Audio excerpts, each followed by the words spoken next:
A very warm greeting to all. It is with immense pleasure and honor that I, Neha Sunil of PCMB 2A, on behalf of our school teams, would like to welcome everyone to the inauguration ceremony of our school's English Club. I would like to extend my warmest welcome to our wonderful students who've contributed to today's event, their parents who've put in equally as much effort, if not more, our amazing English faculty, the teachers without whom this event would not have been possible. I would like to cordially welcome our guest of honor for today, Mrs. Shiji Johnson, who is part of the Faculty of English Department at St. John's the Baptist, Nirumkanam. Thank you, ma'am, for being present here today and gracing this occasion. We are indeed quite obliged for your gracious presence. And I would also like to take this opportunity to welcome our dear principal, Reverend Dr. James Milisheri, CMI. Father, I'm extremely honored to welcome you.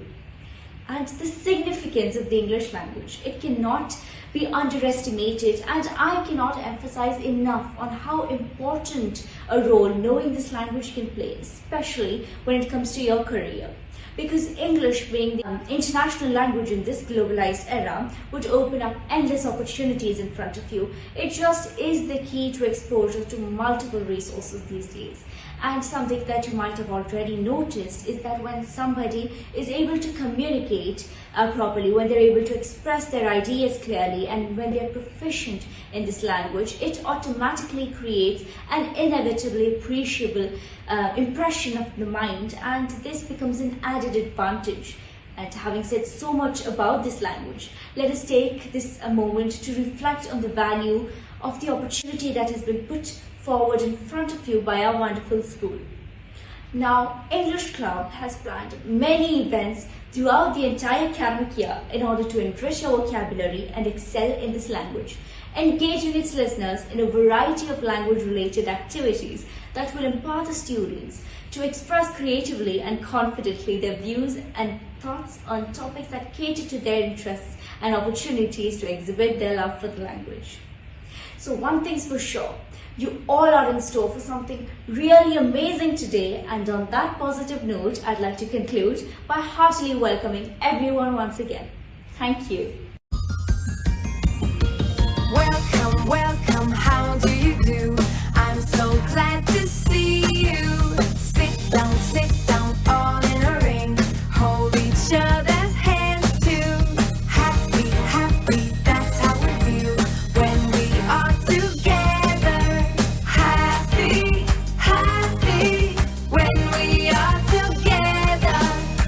Hello everyone. Respected Principal, Reverend Father James Milisheri, loving teachers and my dear students. I am happy to be with you today on the occasion of the inauguration of your school English Club. When we hear the word Farrago, we are reminded of a particular personality. Yes, Dr. Shashi Tharoor. He is the former Under Secretary General of the United Nations. Later he has become an author and a politician. But what catches our attention is his intriguing use of the lesser known English words. I think he has introduced the word Farrago in 2017. Since then, Dr. Tharoor makes us reach out for the dictionary and learn new English words. Once a student asked, "Sir, do you study dictionary every day?" To the surprise of that student, he replied, he has barely opened a dictionary in his life. Then he added that he was fortunate to live at a time when there were no mobile phones, laptops, or other electronic gadgets. His only companions were books. That means the secret behind his exotic vocabulary is the habit of reading. Dear students, we know the importance of English today. English is the lingua franca. It is a language of the global advertising. It is the most widely used language in the internet world. It is a secret behind a successful career also. For most of us, the difficult part of the mastery of English is speaking. To improve our speaking habits, we need to be able to practice. Here comes the benefit of English clubs. English clubs are less formal and full of fun. We can use English there in authentic situations. English is not the property of special people. English language is the property of the language itself. It is a property of the imagination. I can acquire it, you can acquire it, and everyone can acquire it. So use the opportunities of English Club wisely, acquire the English language. I deem it as a great privilege to inaugurate today your English Club. I sincerely appreciate the pains taken by Father Principal James Mullasheri and also the teachers for organizing such a wonderful club in your school. Wish you all the best.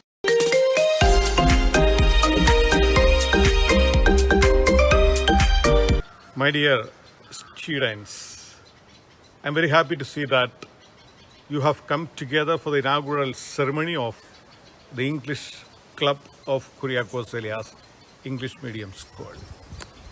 I'm very happy to see that you have started a club like this because you have understood the importance of English. So I congratulate you at the outset.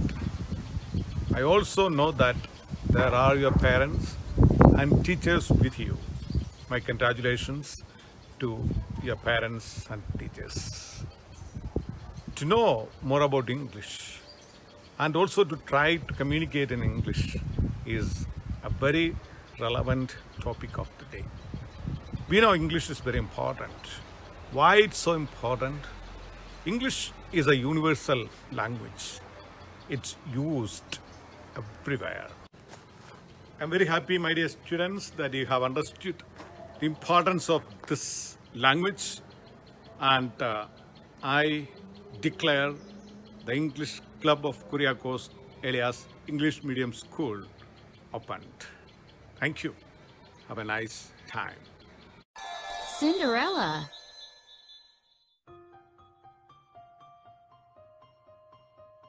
Once upon a time, there was a beautiful girl named Cinderella who lived with her two stepsisters and stepmother. Cinderella's stepmother was extremely jealous of her beauty and made her do the hardest and most dreadful work in the house. Cinderella did the dishes, scrubbed the floor, and made the bed, while her stepsisters rested on fancy beds. Now, it so happened that the prince decided to give a ball, inviting all the young ladies to attend. Cinderella's stepmother and stepsisters were delighted. They sent for the greatest designers in the kingdom to ensure that they looked their best. Cinderella offered to help them get ready for the ball. Hey, stop some! I will say the remaining story, the story of Cinderella from Gay School. She is more beautiful than Gay. Fate made her a housemaid. The prince is robbed and crown glams the shabby shoes. Gates are rolled. This housemaid shall be my queen. The cute and angelic Agnia is here with us as Cinderella.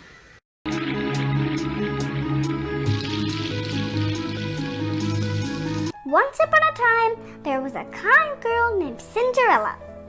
She lived with her stepmother and two stepsisters. They were very mean to Cinderella, making her do all the house chores. Lavender's blue, dilly dilly, lavender's green. When I am king, dilly dilly, you shall be queen. Oh, it's such a lovely morning. Cinderella! Lean the wall neatly, you lazy girl. Can't you do a single thing properly? Yes, Mother, I'll do it now. Sorry. One day, the king decided to have a big party and call everyone from the town. The king sent an invite to all the young maidens for a grand ball at his palace. I wish I could go there too. Can I come too? I really want to see the palace and attend the ball. No way! Look at yourself. You even don't have a dress to wear. Everyone will just laugh at you and will have to face embarrassment. How dare you even ask such a question? The sisters and mother left for the grand ball. Cinderella was left alone crying. Suddenly, a fairy godmother appeared. Don't cry, my child. I'll send you to the ball. Huh? Who are you? How can this be possible? This dress is all torn and I don't have a gown to wear to the ball. Don't you worry, sweet child. Gillia, Gillia, boo. Cinderella's old clothes changed into a beautiful gown, and pointing at her feet appeared glass shoes. Thank you, Godmother, you're very kind. But remember, my child, the magic will only last until midnight. Reach home by then. Oh yes, Godmother, I'll take care of that. She waved goodbye and set off for the ball. The handsome prince saw her and fell in love with her at the very first sight. Cinderella danced all night with the prince. Suddenly, she remembered the godmother's words. The clock caught her eye. Oh, I must go home now.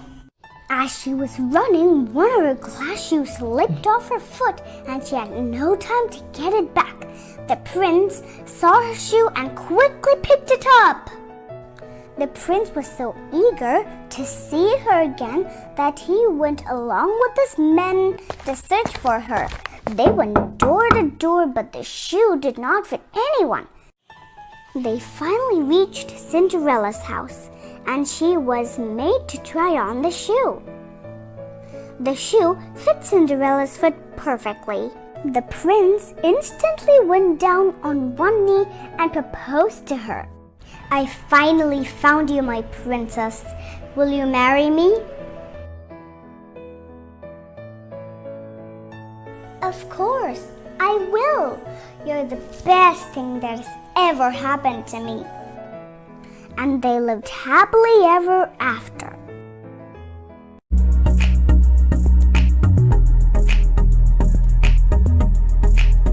Hi friends, do you like stories? Yes, we all like stories. Today I will tell you a beautiful story of the hare and the tortoise. Once upon a time, there lived a hare and a tortoise in a jungle. The hare was very proud of his speed. He used to laugh at the slowly moving tortoise. One day, hare challenged the tortoise for a running race. The tortoise accepted the challenge, even though it would be difficult to win. One fine sunny day, the lion, the king of the jungle, and all other animals gathered to watch the race. The hare and the tortoise got ready at the starting line.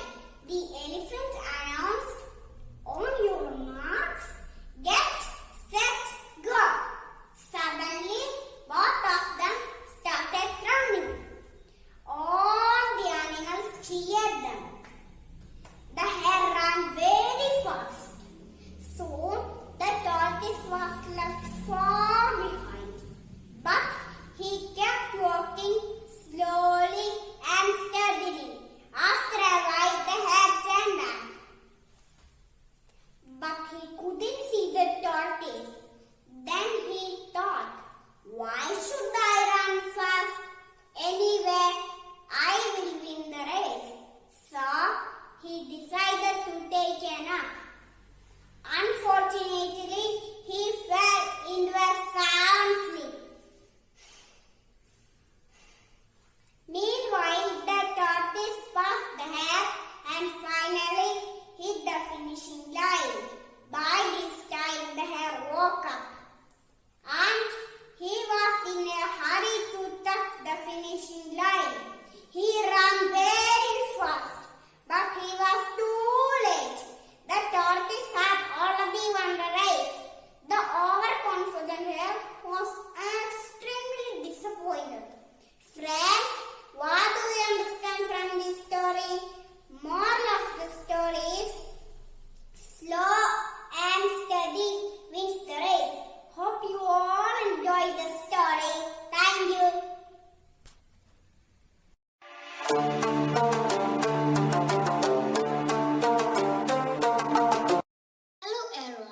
am going to recite the poem Road Not Taken by Robert Frost. This poem is a well-known poem which describes us about the choices we make in life. The choices we make mold us, so we have to take choices wisely. Two roads diverged in a yellow wood, and sorry I could not travel both and be one traveler. Long I stood and looked down one as far as I could to where it bent in the undergrowth. Then took the other as just as fair, and having perhaps the bitter gleam, because it was grassy and wondered where. Though as far as the passing there had really warned them about the same, and both the morning equally lay in leaves no step had trodden back. Oh, I kept the first for another day, yet knowing how way leads on the way, I doubted if I shall ever come back. I shall be telling this with a sigh, somewhere ages and ages hence. Two roads diverged in a wood, and I took the one less traveled by, and that has made all the difference. Thank you.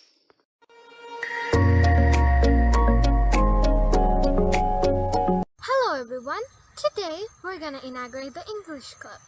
And on this occasion, I would like to recite a famous poem by Robert Frost.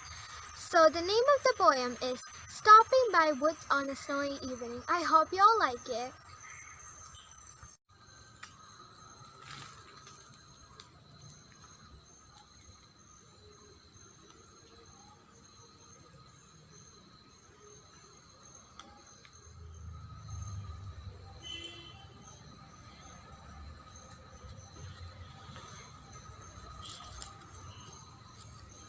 Whose woods these are, I think I know.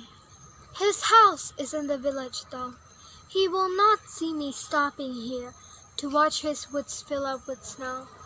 My little horse must think it queer to stop without a farmhouse near, between the woods and the frozen lake, the darkest evening of the year. He gives his harmless bell a shake to ask if there's some mistake. The only other sound's the sweep of easy wind and downy flake. The woods are lovely, dark and deep, but I have promises to keep, and miles to go before I sleep, and miles to go before I sleep.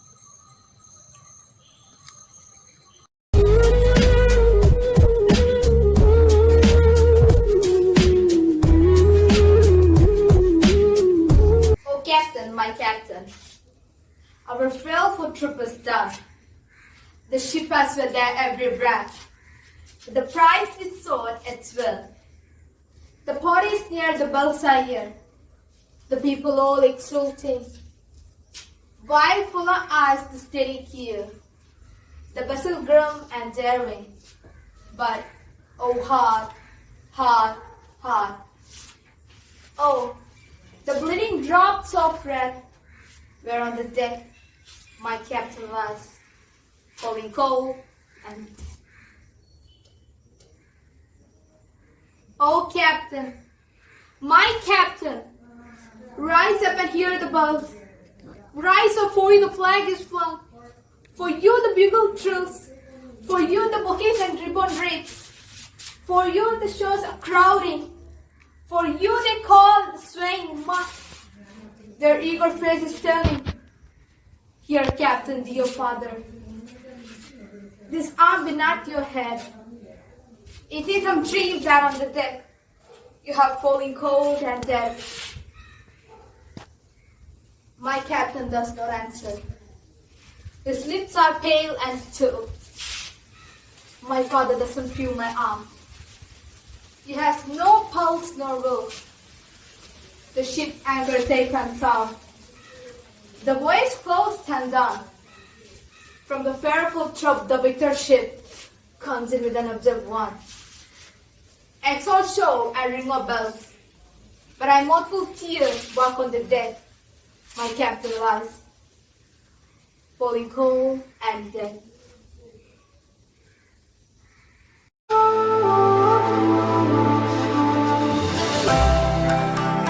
In Sanando did Kubla Khan a stately pleasure dome decree, where Alf, the sacred river, ran through caverns measureless to man, down to a sunless sea.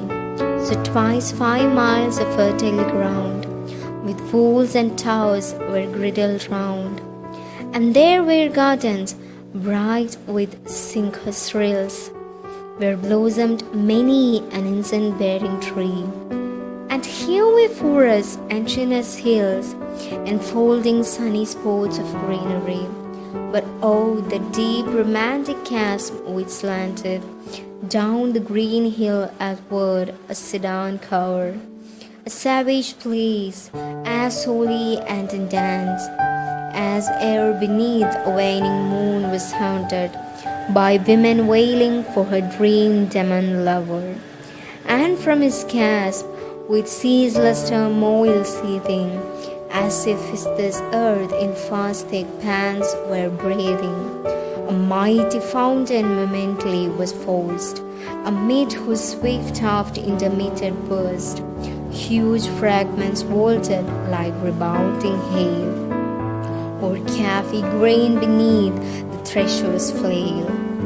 And mid these dancing rocks, at once and ever, it flung up momently the sacred river. 5 miles meandering with a mazy motion, through woods and dale the sacred river ran, then reached the caverns measureless to man, and sank into tumult to a lifeless ocean. And mid this tumult Kubla heard from far ancestral voice forswearing war.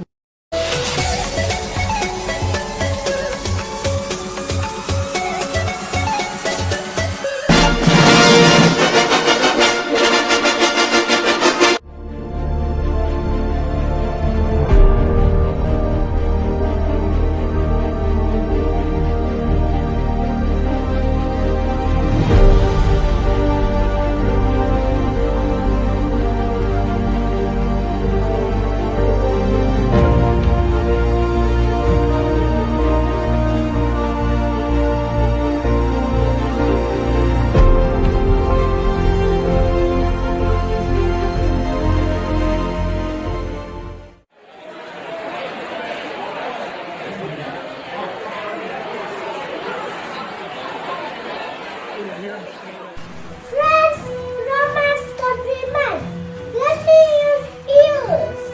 I come to Buddy Cecil, not to praise him. The evil that man do lives after them. The goodies of interred with their bonds, so let it be with Caesar. You know that Brutus has told you, Caesar was ambitious, and Brutus is an honorable man. So are they all honorable men? Come, I just speak in Caesar's funeral. He was my friend, faithful and just to me. But Brutus says he was ambitious, and Brutus is an honorable man. But here is parchment with the seal of Caesar. This is will. Have patience, gentle friends. I must not read it. It is not meet. You know how Caesar loved you. You are not wood, you are not stone, but man. I come not, friends, to steal away your hearts. I am no orator, as Brutus is. Alas, I must tell you that he has left you all his works. Here was a Caesar. Welcome, such another.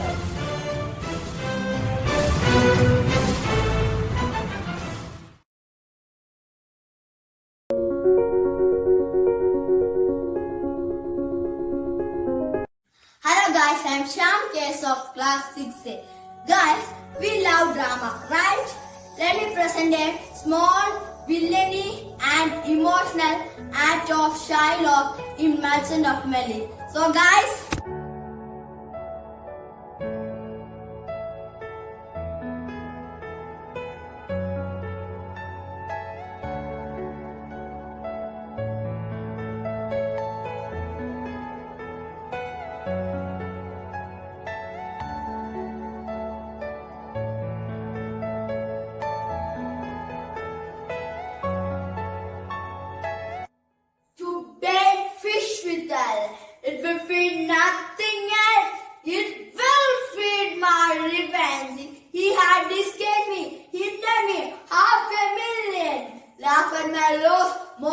again scorn my nation. Cooler my friends, heated my enemies. What is the reason? I am a Jew. I am not Jew eyes. I am not Jew hands. Organs, dimensions, senses, affection, passion. Fed with the same food, or with the same weapon, subject to the same diseases, healed by the same means, warm and cool by the same winter and summer as Christian is. If you prick us, do we not bleed? If you tickle us, do we not laugh? If you poison us, do we not die? If you wrong us, shall we not revenge? If we are like you in the rest, we will resemble you in that. If we do wrong a Christian, what's the humanity? Revenge! The Christian, exactly! Every drop of blood will contribute to the growth of this vision. The Iron Lady, the only woman Prime Minister of independent India, Indira Gandhi, is here. A declamation by Sheena Lucy.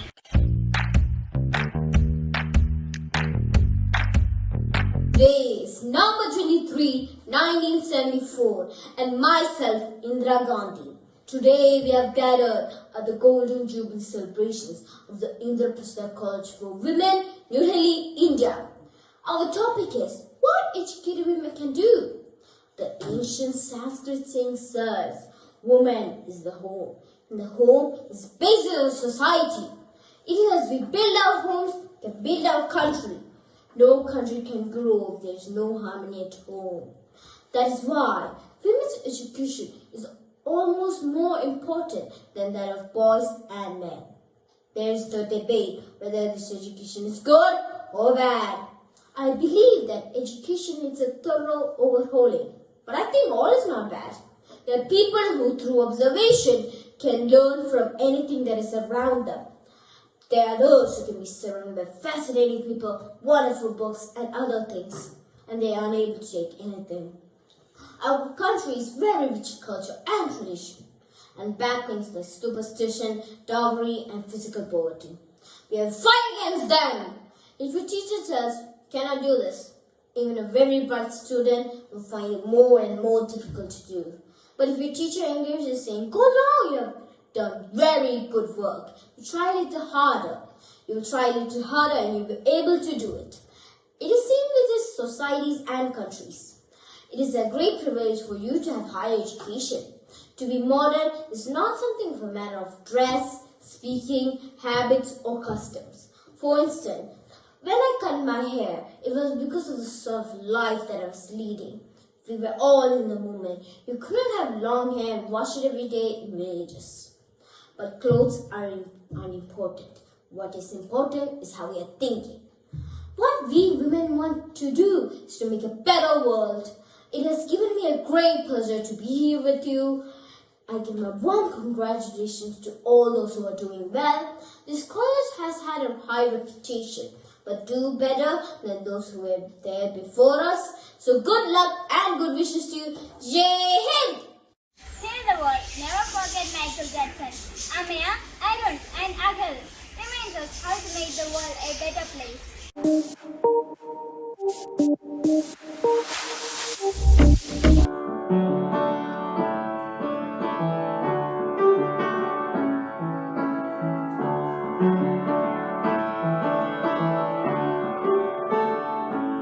There's a place in your heart, and I know that it is love. And this place could be much brighter than tomorrow. And if you really try, you find there's no need to cry. In this place, you feel there's no hurt or sorrow. There are ways to get there if you care enough for the living. Make a little space, make a better place. Heal the world, make it a better place. For you and for me and the entire human race. There are people dying. If you care enough for the living, make a better place for you and for me.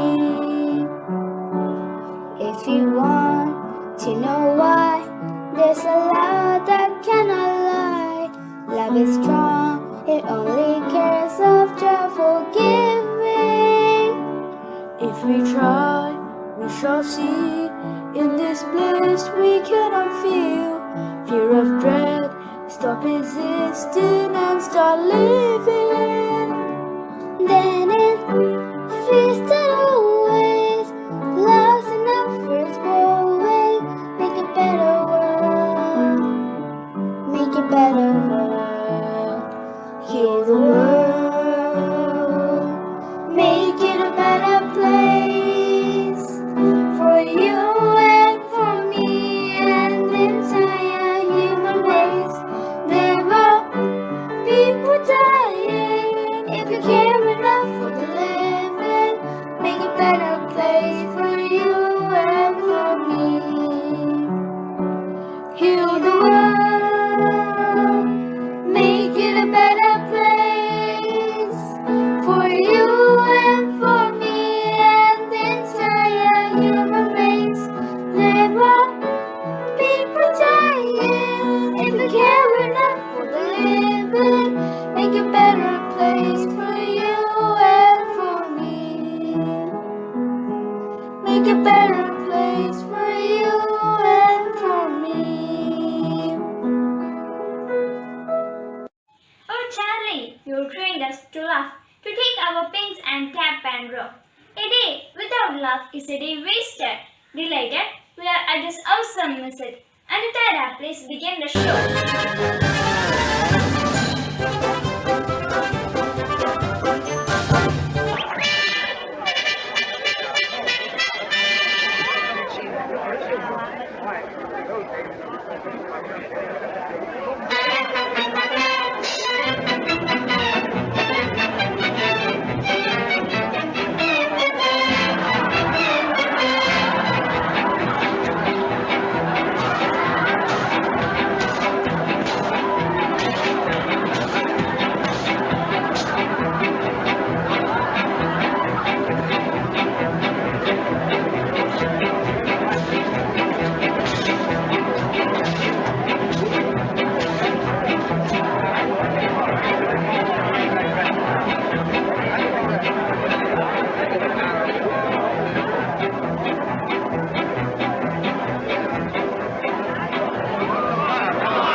Giusettore, je notre soccafore, je notre citavore, je la tula tilatoire.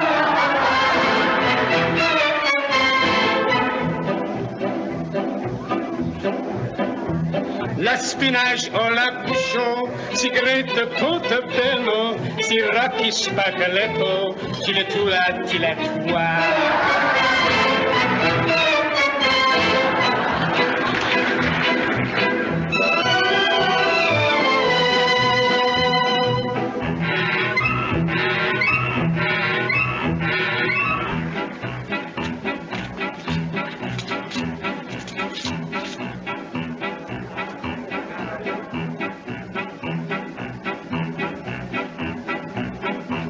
Signora Pilacina, voulez-vous la teximite? Le zionta sous la cita. Tula wa.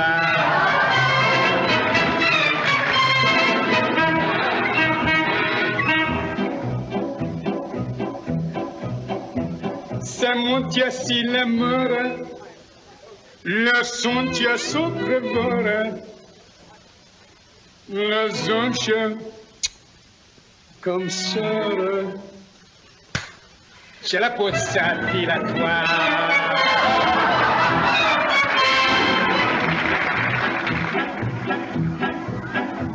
J'ai notre seule mine, j'ai notre seule cantine. Je laisse trop sa vite, je la passe à Pilatoire.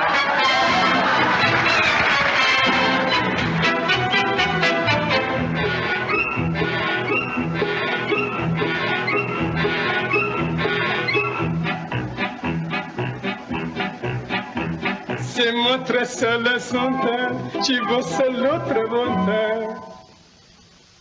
L'isoscia si tonta. Tra la la la tra la la.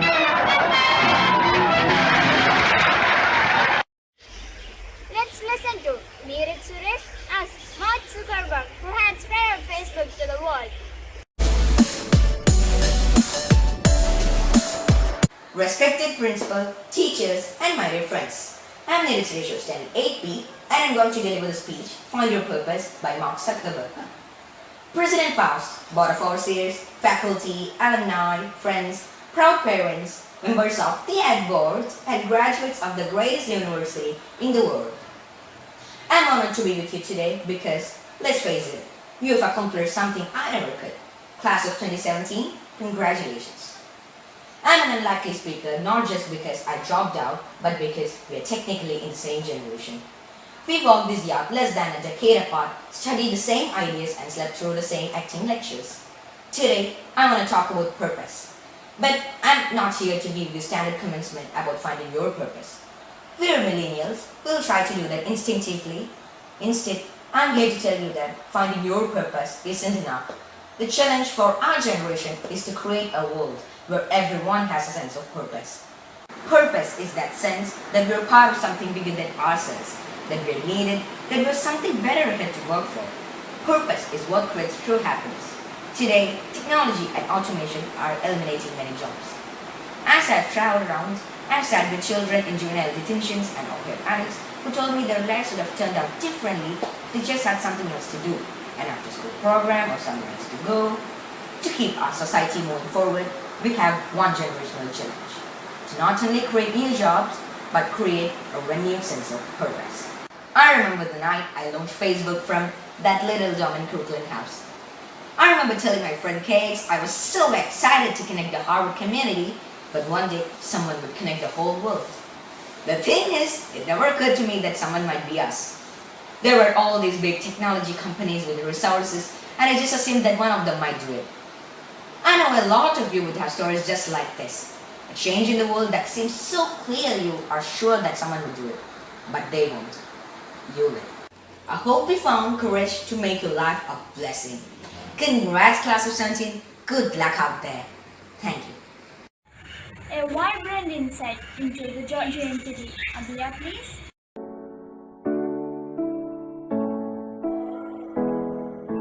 Good afternoon, everyone. I am Abhiya Bijli from class 9A1. Today, I am going to tell you about the Georgian era. It is a very famous era in the English literature. The Georgian era is an era in British history from 1714 to 1837 CE. This era was named after the Hanoverian kings George I, George II, George III, and George IV. This era is often extended to include the short reign of the very famous ruler William IV.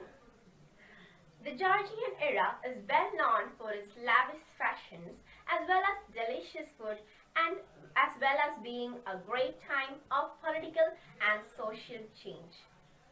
Many famous buildings, paintings, and architecture was developed during this period. Georgian literature is another important concept developed during this period. Many major religions like Christianity was also developed in this period. May I end up my words by saying a very famous quote said by John Donne during this period. No man is an island, every one of itself. Every man is a part of the continent, a part of the entire. Thank you all. Irene here creates a classroom of his English section with Ria's family. Good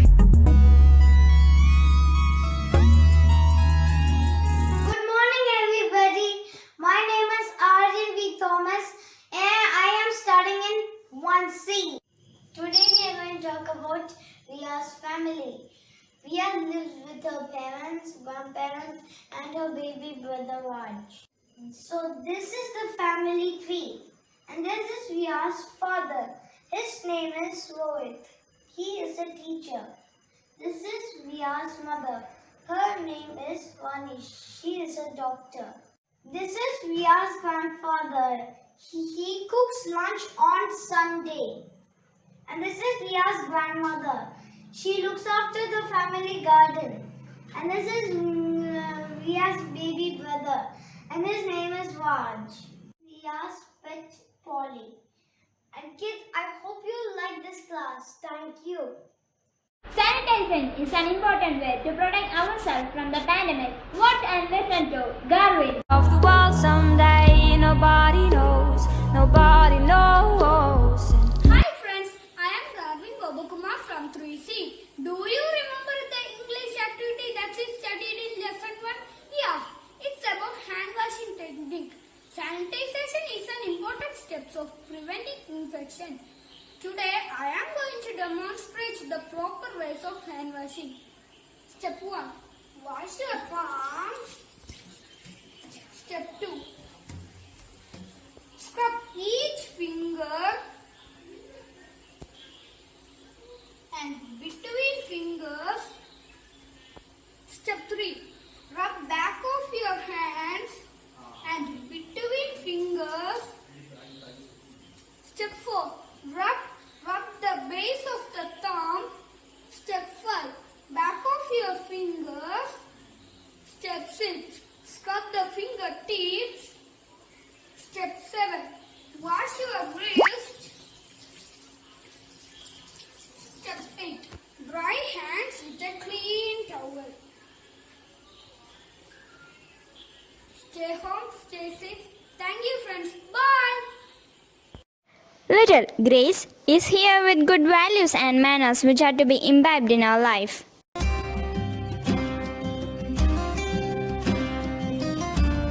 The mountain mist, hovering over the pines and ponds, unveils the heaven. The greatest threat to our planet is the belief that someone else will save it. It is our responsibility to protect our Mother Earth. Let's watch a digital poster presented by Hammond Harris.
listen in his own voice a documentary on the legendary icon Satyajit Ray.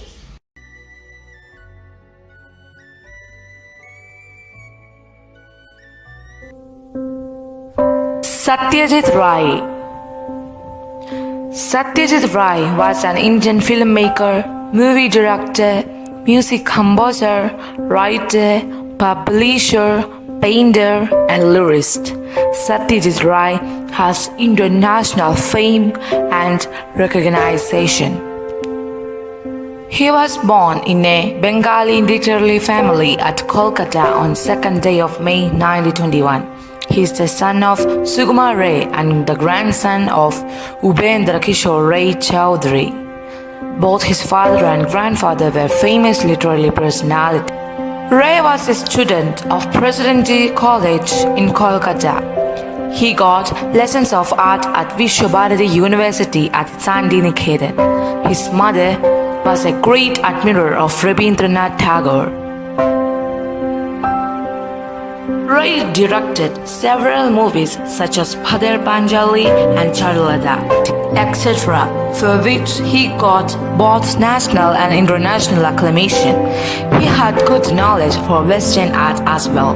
He wrote many short stories for children.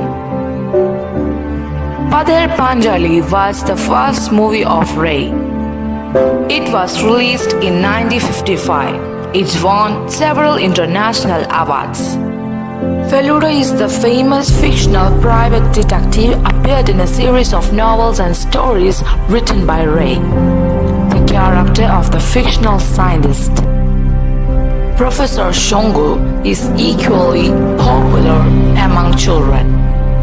Satyajit Ray was honored with several prestigious awards, including Indian National Awards for the excellent art rendered through his films. He was awarded honorary Oscar in 1992. He was also honored with Bharat Ratna in the same year.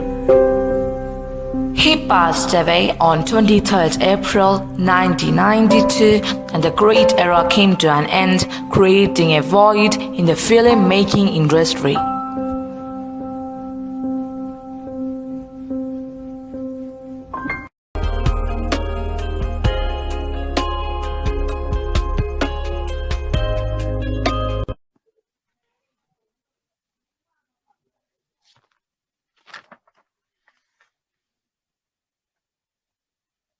Round 1 Spoken English.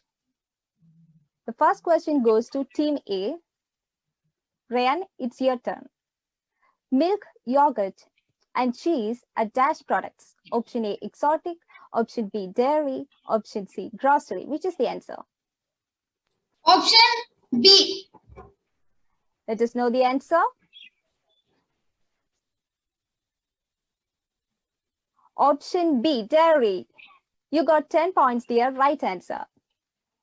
Then next question goes to Team B. Giovanna, it's your turn. Which of these sentences has the wrong use of the word right? Option A, you have the right to remain silent. Option B, you need to turn right at the intersection. Option C, I write with my left hand. Which is the answer? C. Option C, let us know the answer. Answer please.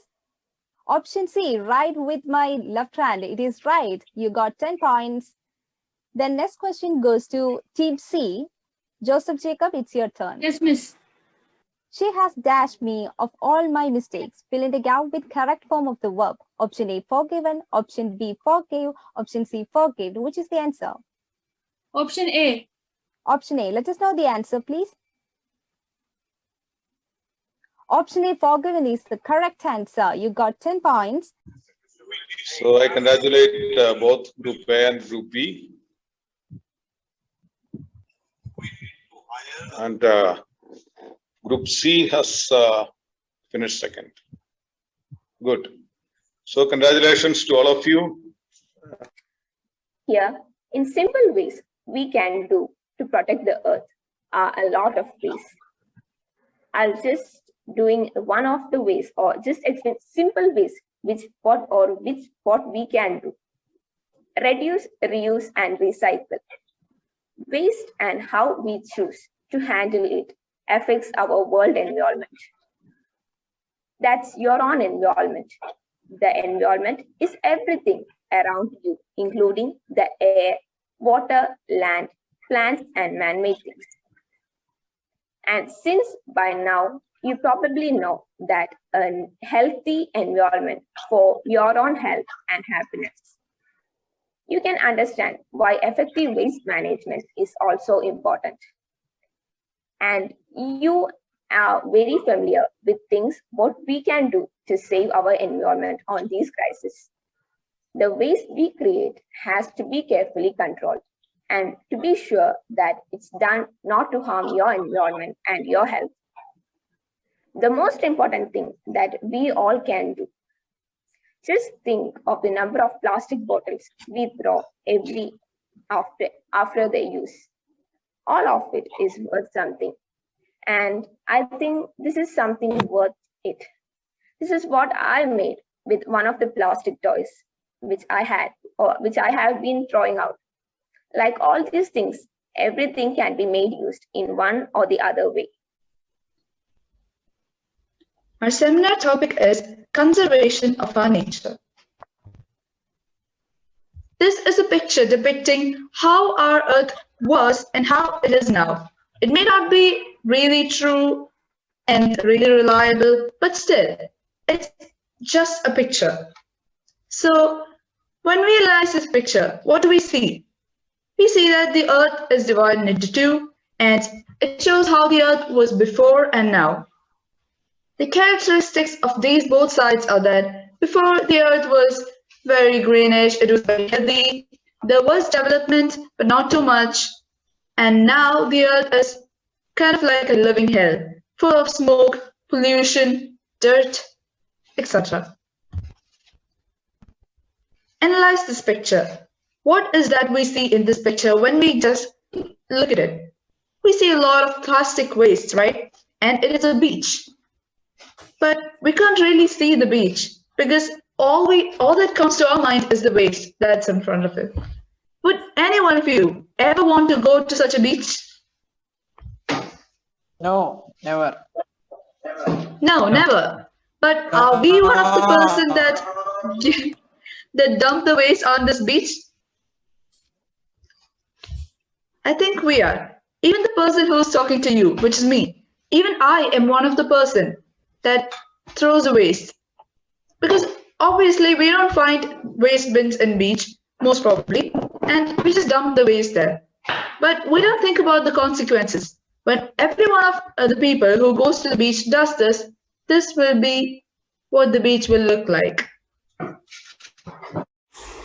and Kalyani are sharing something else. How to be productive? Hey, come on, let's all look at them.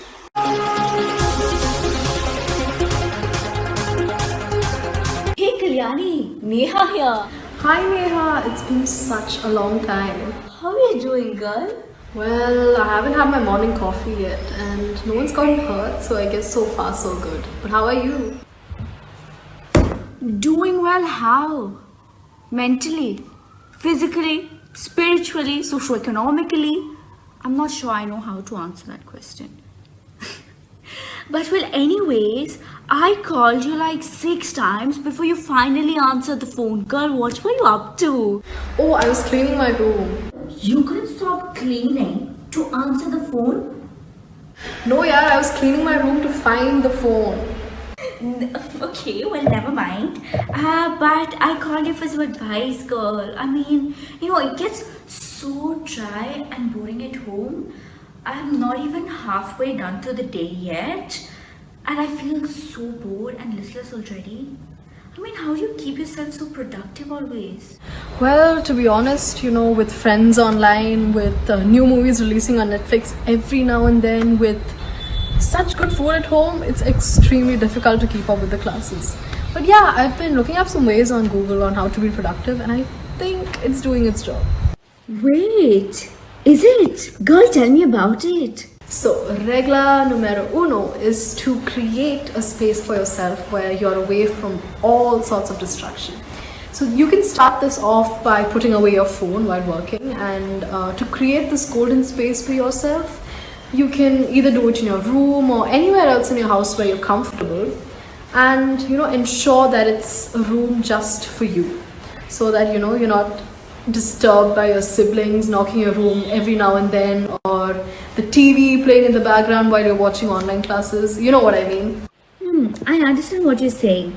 So, in a sense, creating that golden space will help you focus more because it removes all the distractions, yeah? Oh, and not to forget, you should definitely spare yourself some me time, so you can talk to your friends and get to know their progress as well.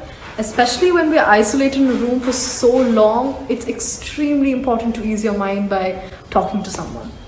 Ah, yes, I get it. It's for the mental health and well-being. Oh, well, girl, do you keep a calendar or something and fill it in? Well, yes, I do keep a calendar and it's completely filled at the moment. I've got a ton of things to do, so much so that I don't even have time to take a break. Okay, but how exactly do I go about it when we have so many things to do? Well, that's exactly the problem. Start with prioritizing dates and deadlines, space for taking breaks in order to balance your mental health and well-being. I'd say don't overwhelm your to-do list, because then you'd get demotivated after seeing that you've got too much on your plate. Start with the most impactful task and divide that task into smaller mini tasks and then complete them. It's much easier to complete them that way. Right, I guess I should start doing that. But then how do you keep a track of everything you do? Well, I maintain an online journal and I reflect on where my time is spent each day. But then don't you get distracted or something? Well, yes, I do get distracted sometimes, but removing distractions is the key to being more productive. Yes, because it helps you to focus better and concentrate more. You could physically remove the distractions, like keeping your phone away or turning the notifications off when you're studying, so that you don't have that compulsive need to check the phone every 5 to 10 minutes. Or you could also set a screen time limit in order to maximize productivity. And also, to remove distractions, you need to compartmentalize work both on a schedule and a mental and physical perspective. Oh, I get it. I guess I should start focusing on my goals a little bit more. It's vital that we discipline our actions, but at the same time, it's even more important to discipline our thoughts, and that's how we get to our goal. I think I should definitely start following that.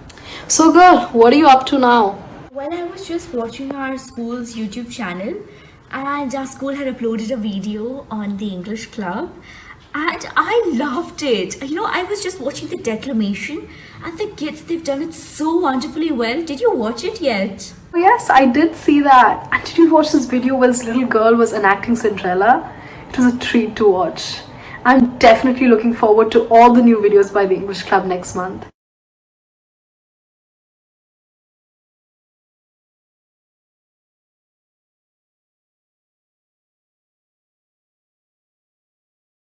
Now, I'm extremely privileged to welcome my friends of KS School with a review of excellent and famous books. Of course, interesting.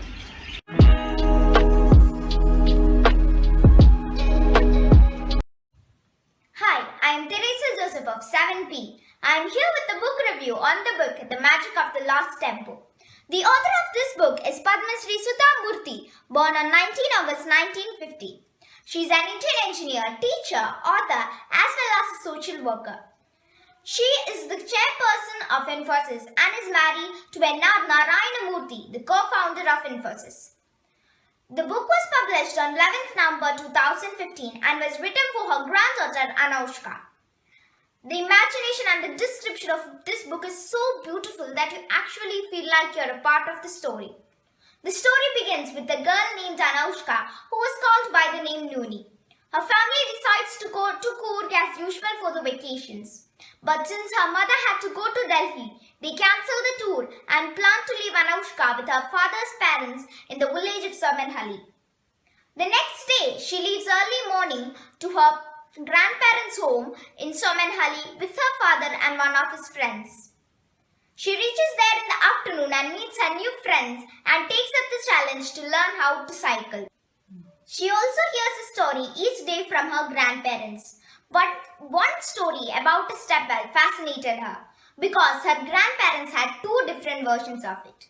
Later, towards the end of the story, the girl Nuni finds a hall and finds an engraved pillar.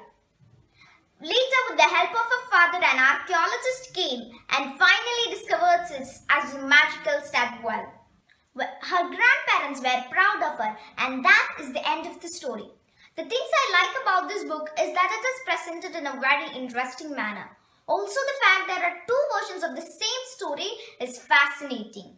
The journey through the jungle by the girl and her friends are described in such a way that the reader could actually feel the trees, plants, the freshness of the wind, and even the warmth in the air. The enthusiasm of the girl Nooni is portrayed in a fabulous way. Also, the story takes us to an unexpected twist which grasps the attention of the reader every moment. I recommend this book to every book lovers and fantasy lovers. Thank you.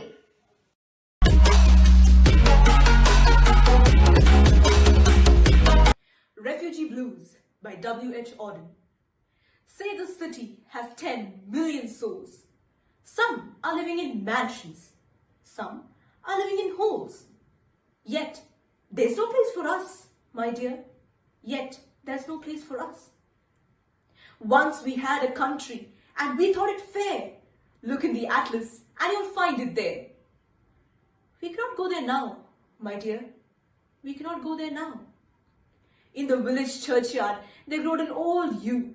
Every spring it blossoms anew. Old passports can't do that, my dear. Old passports can't do that. The consul banged the table and said, if you've got no passports, you're officially dead. But we are still alive, my dear. But we're still alive. Went to a committee. They offered me a chair, asked me politely to return next year. But where shall we go today, my dear? But where shall we go today? Went to a public meeting. The speaker got up and said, if we let them in, they will steal our daily bread. He was talking of you and me, my dear. He was talking of you and me. Thought I heard the thunder rumbling in the sky. It was Hitler over Europe saying, they must die. Oh, we were in his mind, my dear. Oh, we were in his mind. Saw a poodle in a jacket fastened with a pin. Saw a door open and a cat let in. But they weren't the German Jews, my dear. But they weren't the German Jews. Went down the harbour and stood upon the quay. Saw the fishes swimming as if they were free. Only 10 feet away, my dear. Only 10 feet away. Walked through the woods and saw the birds in the trees. They had no politicians and sang at their ease. But they weren't the human race, my dear. But they weren't the human race. Dreamed I saw a building with 1,000 floors, 1,000 windows and 1,000 doors. Not one of them was ours, my dear. Not one of them was ours. Stood on a great plain in the falling snow. 10,000 soldiers marched to and fro. Looking for you and me, my dear. Looking for you and me.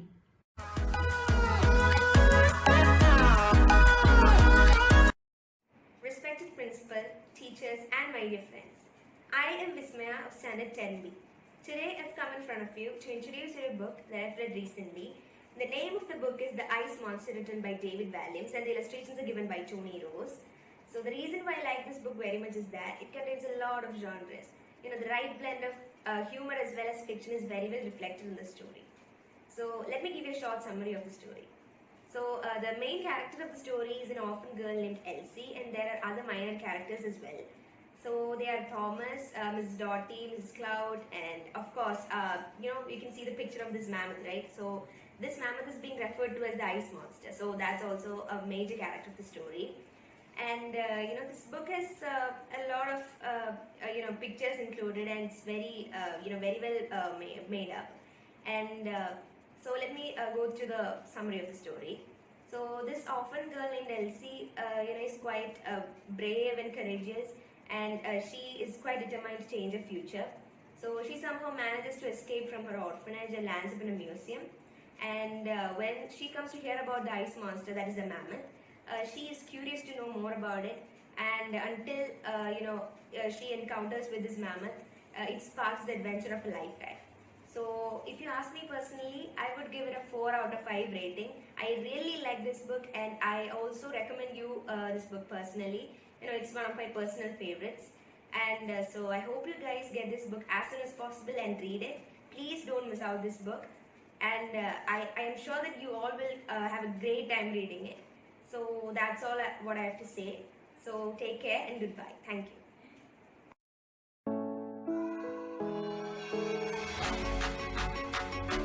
Hello everyone, my name is Ajay Shanti from class 18.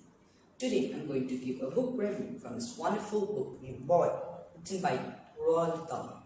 So basically, Roald Dahl was a British novelist and poet. He had written a lot of worldwide famous books such as Matilda, Charlie and the Chocolate Factory, and BFG, and many more too. So basically, in this book Boy, he recalls his childhood memories and adventures he used to have as a child, and how he grew up as a small kid in the ancient England, like being as a hostage at a boarding school at Land of Cat Rattle, and in an envious position at the Cadbury's chocolate tester. And of course, this book is divided into many chapters. Every chapters are exciting and interesting to read.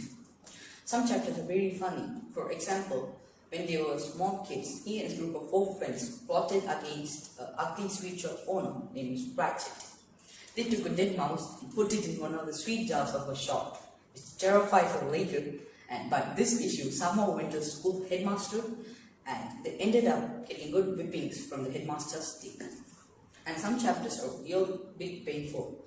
For example, when they went to the first motor car ride, Roald Dahl and his family met with an unexpected accident, and Roald Dahl fell to the ground from the car and had his nose almost chopped off. But every story is based on childhood incidents, but are written in a very funny manner.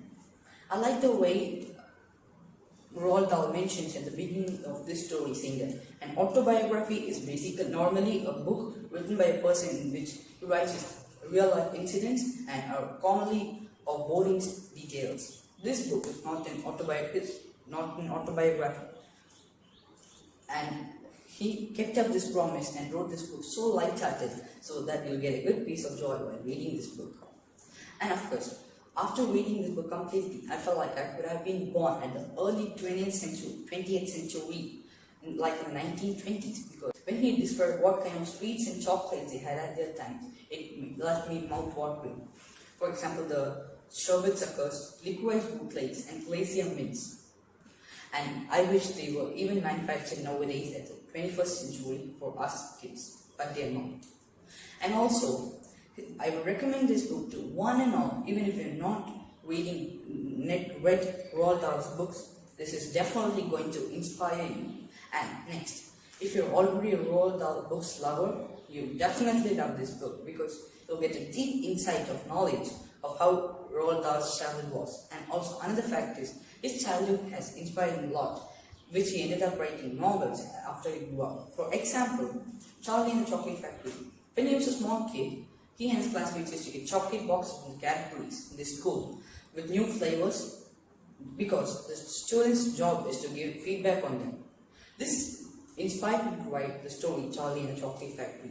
And another interesting fact is that when he was a small kid, he used to believe that children are puppets or animals in the hands of evil adults. And yeah, he used this idea in some stories like Matilda, etc. And his wish was to punish those evil adults when he was a kid himself, but he definitely couldn't. He says that how he met horrible headmasters, dangerous matrons, and how they used to go to a beautiful vacation on an island named Norwegia, their hometown. And this book basically ends around in 1934, when Roald Dahl completes his schooling. He goes to work in the company Shell, which is worldwide known till now. And then he's assigned to go to Africa, but he rejected Egypt as it was too distant. Then his manager assigned him to go to East Africa for a job. Which delighted him. So he fed off to East Africa, but then he didn't know what his fate was. Adolf Hitler, the Chancellor of Germany, split the world into two, sparking the Second World War. So Roald Dahl ended up becoming a fighter pilot and fought in the Second World War. And he also was attacked by some other people, and he met with a near-death accident, and he ended up at the hospital for 6 months. So this book ends with this. So I thank one and all for giving me this opportunity. Thank you.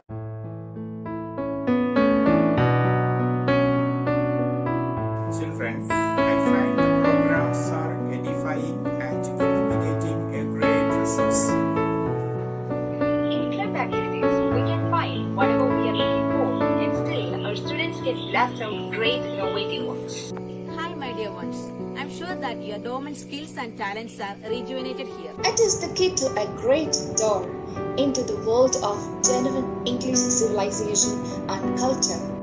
Really, children, your life skill has much out. Absolutely fantastic, showcasing self-perfection. So grateful, my dear children. It's informative, useful and sharp. I really want to say thanks for the excellent job you performed in the virtual platform. I do appreciate all dear ones for your awesome gifts. Change ahead, mind over the treasure and gift it to others. Dear children, stay blessed, work out more. English Club, an amazing tool to drill out your vision and passion.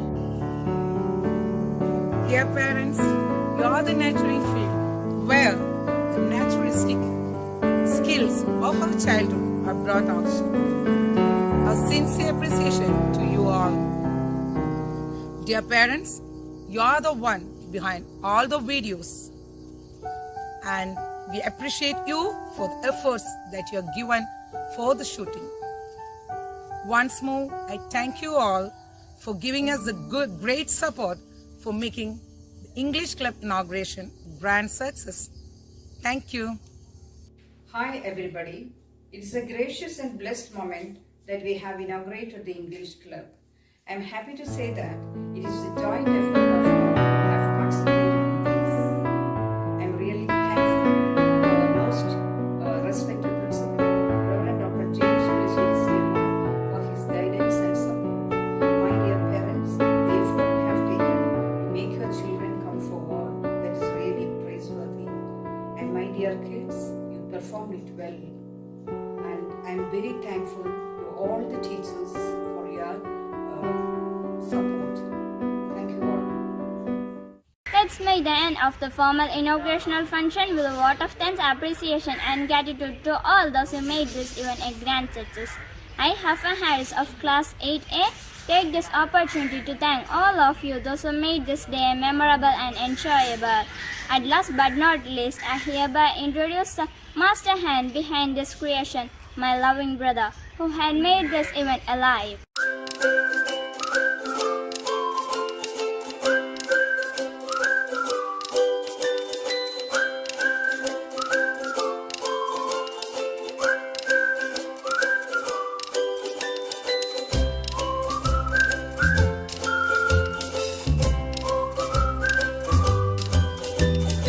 My sincere gratitude to all for giving me such an opportunity. Thank you.